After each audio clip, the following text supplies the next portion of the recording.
Halo dan selamat datang kembali.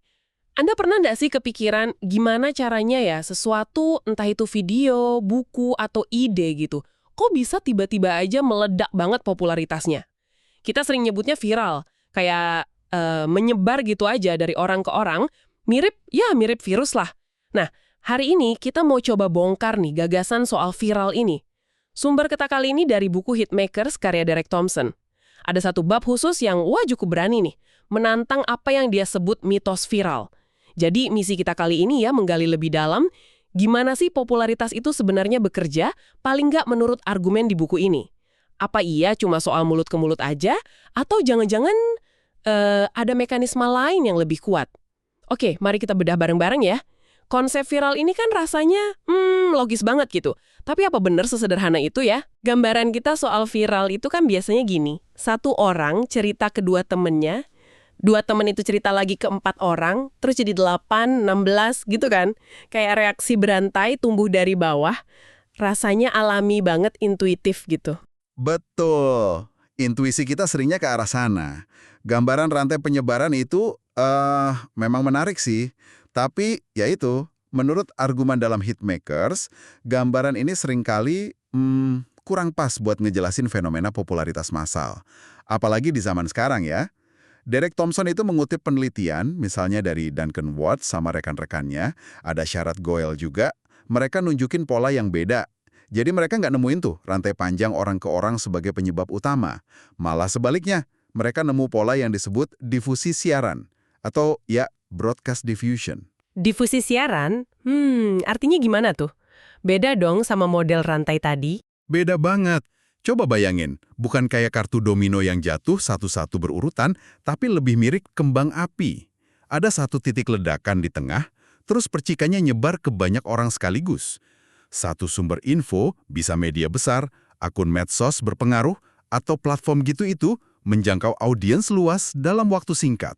Oh, jadi banyak orang dapat info yang sama dari sumber gede yang sama ya? Ya. Bukan dari teman ke teman secara berjenjang. Nah, itu dia poinnya. Thompson kasih contoh simpel. Resep guacamole dari New York Times. Mungkin Anda sama beberapa teman Anda, tiba-tiba ngomongin resep itu. Rasanya kayak viral gitu kan di grup. Tapi kalau ditelusuri lagi, kemungkinan besar Anda semua itu lihatnya atau bacanya dari sumber yang sama. Ya New York Times itu sendiri, entah dari webnya, app-nya, atau medsosnya. Jadi bukan karena si A cerita ke B, terus B cerita ke saya gitu ya. Tapi lebih kayak New York Times-nya ngumumin resep itu ke semua pembacanya barengan. Iya persis. Kayak pengumuman besar di alun-alun yang didengar semua orang, bukan bisik-bisik berantai di gang sempit. Ini langsung bikin kita mikir ulang kan? Iya juga ya. Buku itu juga nyebut soal video malaria kan, yang katanya viral banget itu. Betul. Video itu emang ditonton jutaan kali. Tapi lonjakan penontonnya itu, menurut analisisnya, bukan dari jutaan rantai sharing antar individu. Pemicu utamanya ternyata beberapa siaran gede. Tweet dari seleb yang followersnya jutaan. Kayak Justin Bieber, Ashton Kutcher waktu itu. Wah. Satu tweet mereka aja bisa langsung nyampe ke jutaan orang. Nah, itu siaran versi modern, pakai jangkauan influencer sebagai pemancar. Jadi polanya lagi-lagi gitu ya.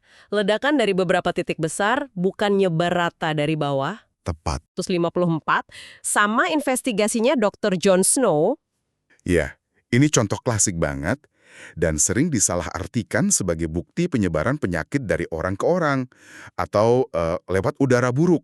Teori miasma kan populer tuh waktu itu. Tapi yang dilakuin Jon Snow itu luar biasa.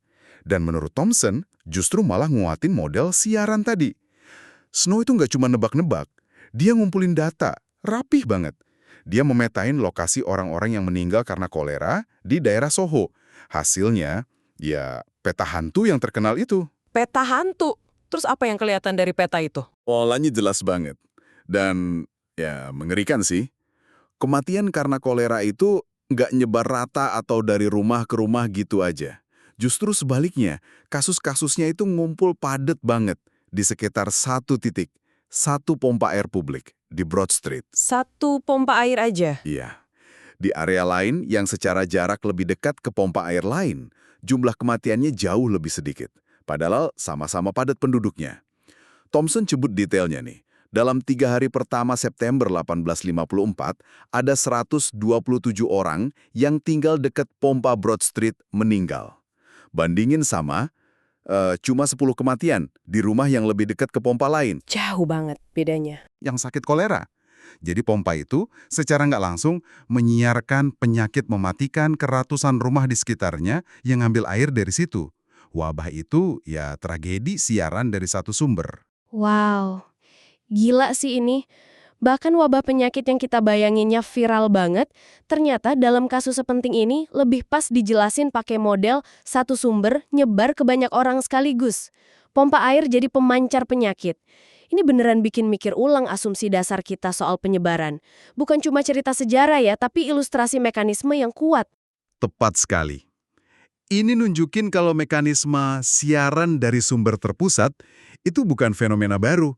Bukan cuma relevan di era digital aja. Struktur penyebaran kayak gini udah dari dulu. Cuma pemancarnya aja yang beda. Kalau kasus Snow, ya pompa air, infrastruktur fisik. Oke. Dari kolera abad 19 kita loncat jauh nih sekarang ke fenomena budaya populer yang pasti Anda semua masih ingat banget. Buku 50 Shades of Grey. Awal 2010-an itu kan, rasanya buku ini di mana-mana ya. Semua orang ngomongin, dari teman kantor sampai masuk berita. Nah, ini kan contoh sempurna viralitas modern kan? Atau jangan-jangan ada cerita lain nih di baliknya kalau kita pakai kacamata mitos viral ini. Nah, ini dia. Studi kasus modern yang menarik banget di buku Hitmakers. Karena yaitu, nantang narasi viral yang umum. Cerita 50 Shades ini kan sering digambarin sebagai fenomena akar rumput murni gitu. Meledak karena rekomendasi mulut ke mulut aja. Tapi Thompson ngebongkar cerita aslinya. Lebih rumit ternyata. Buku ini emang mulainya dari bawah. Awalnya fanfiction, terinspirasi Twilight. Ditulis A.L. James, nama penanya Snow Queen's Ice Dragon waktu itu. Dipublish awalnya di situs kayak fanfiction.net, terus pindah ke situsnya sendiri, The Writer's Coffee Shop. Di situ James ngebangun fans yang loyal banget. Dia interaksi sama pembaca, dapat masukan, bangun komunitas. Jadi semacam dark hit gitu ya, populer di kalangan tertentu aja tapi nggak kelihatan di luar. Betul, itu fase dark hit-nya. Populer banget di niche itu, tapi ya orang di luar lingkaran itu hampir nggak ada yang tahu. Oke, jadi emang ada unsur penyebaran organik di awal ya, di komunitas kecil itu. Tapi kan itu skalanya masih kecil. Gimana ceritanya bisa lompat dari dark hit jadi fenomena global gitu? Yang mecahin rekor penjualan. Titik baliknya di mana? Nah, titik baliknya ini, menurut argumen Thompson, bukan cuma karena akumulasi mulut ke mulut yang makin luas, tapi karena ada intervensi siaran besar-besaran. Kayak kasus Jon Snow tadi butuh pompa air, 50 Shades ini butuh pompa yang jauh lebih gede buat nyampe ke audiens massal. Dan pompa itu datang dari industri penerbitan tradisional. Oh, penerbit besar masuk. Iya. Ada editor namanya Anne Message dari Vintage Books. Itu di bawah Random House. Dia lihat potensi komersial gede di fenomena niche ini. Akhirnya Vintage ngakuisisi hak terbitnya awal 2012. Nah, setelah akuisisi inilah, baru terjadi siaran raksasa yang sebenarnya. Thompson nyatet momen-momen pentingnya. Berita gede soal akuisisi di halaman depan New York Times, terus jadi cover majalah hiburan kayak Entertainment Weekly, wawancara E.L. James di acara TV pagi yang ratingnya tinggi kayak Good Morning America. Jadi rentetan eksposur media massa ini yang jadi kayak megafon raksasanya ya, yang ngambil popularitas skala kecil tadi, terus disiarin ke seluruh dunia. Persis. Penerbit besar sama media massa ini fungsinya jadi pemancar siaran yang kuat banget. Mereka ngambil sesuatu yang udah terbukti punya daya tarik di skala kecil, terus diamplifikasi secara masif ke audiens yang jauh lebih luas, yang tadinya nggak tahu apa-apa soal buku itu. Jadi bukan murni viral dari bawah ya? Ya, tentu setelah dikenal luas, popularitas ngebantu popularitas lagi. Orang jadi ngomongin, ngerekomendasiin, tapi lompatan awal dari niche ke mainstream itu ya dipicu oleh siaran yang terkoordinasi tadi, bukan semata-mata hasil nyebar organik dari nol. Wah, ini penjelasan yang masuk akal banget sih. Jadi polanya muncul lagi ya. Ada sumber atau peristiwa siaran terpusat yang perannya krusial banget buat ngelambungin sesuatu jadi populer banget secara massal. Mau itu pompa air, tweet seleb, atau kampanye media dari penerbit gede. Terus, apa artinya ini buat kita semua ya? Maksudnya, kalau viralitas murni itu ternyata lebih jarang dari yang kita duga, gimana dong cara kita memahami popularitas di era digital ini? Implikasinya lumayan gede sih. Argumen utamanya Thomson kan, kita ini terutama mungkin para pemasar atau kreator ya, seringkali terlalu fokus sama ide viralitas mulut ke mulut. Dan mungkin jadi ngeremehin kekuatan siaran atau distribusi terpusat ini. Padahal, sharing antar teman itu emang ada. Tapi buat nyampe skala hit gede, seringkali butuh lebih dari sekedar konten bagus. Jadi nggak cukup cuma bikin konten bagus aja gitu. Seringnya nggak cukup, perlu ada amplifikasi. Dari platform, dari media, atau influencer yang jangkauannya luas. Ini nantang gagasan kalau, ya udah bikin aja sesuatu yang hebat, nanti juga nyebar sendiri secara organik. Kenyataannya, distribusi dan akses ke saluran siaran itu seringkali sama pentingnya, atau malah lebih penting, dari kualitas kontennya itu sendiri buat sukses skala besar. Thomson juga nyinggung sedikit soal eksperimen musik yang menarik dari Salganik, Dot, sama Watts. Itu nunjukin gimana kalau orang tahu lagu mana yang populer, itu pengaruh sosial, itu bisa nguatin banget kesuksesan lagu yang awalnya udah sedikit populer, efek siaran awal. Hasilnya jadi nggak rata banget dan susah ditebak cuma dari kualitas musiknya doang.